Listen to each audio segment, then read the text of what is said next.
बुलढाण्यामध्ये डिझेलसाठी शेतकऱ्यांची झुंबड पाहायला मिळते, तर चंद्रपूरमध्ये ट्रॅक्टर घेऊन शेतकरी पंपावर दाखल झाले। राज्यामध्ये एकूणच काय स्थिती आहे ते आपण पाहूया। बुलढाण्याच्या देऊळगाव राजा शहरातील पेट्रोल पंपांवर वाहनधारकांची, खास करून शेतकऱ्यांची झुंबड पाहायला मिळाली। डिझेल मिळवण्यासाठी शेतकऱ्यांनी पंपावर कॅन घेऊन रांगा लावल्यात। चंद्रपूर जिल्ह्यातील सावरगावात शेतकऱ्यांनी डिझेलसाठी मध्यरात्री मोठ्या रांगा लावल्या। अनेक पेट्रोल पंपांवर डिझेल मिळत नसल्यामुळे शेतकरी अडचणीत सापडलाय।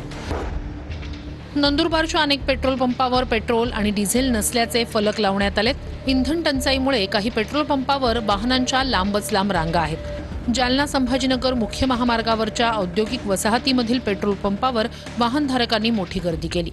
इंधन खरेदीसाठी 1 ते 1.5 किलोमीटरपर्यंत लांबच लांब रांगा लागल्यात।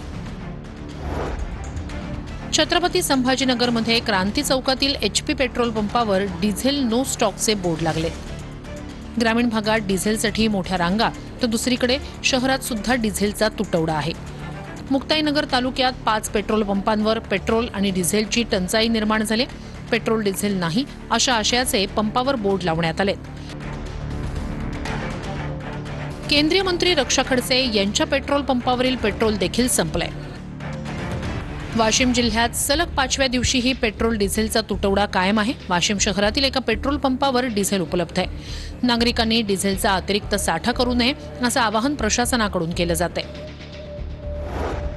परभणीत पेट्रोल पंपाबाहेर वाहनांच्या लांबच लांब रांगा पाहायला मिळतात। इंधन साठा उपलब्ध नसल्यानं पंप बंद करण्याची चालकांवर वेळ आली आहे।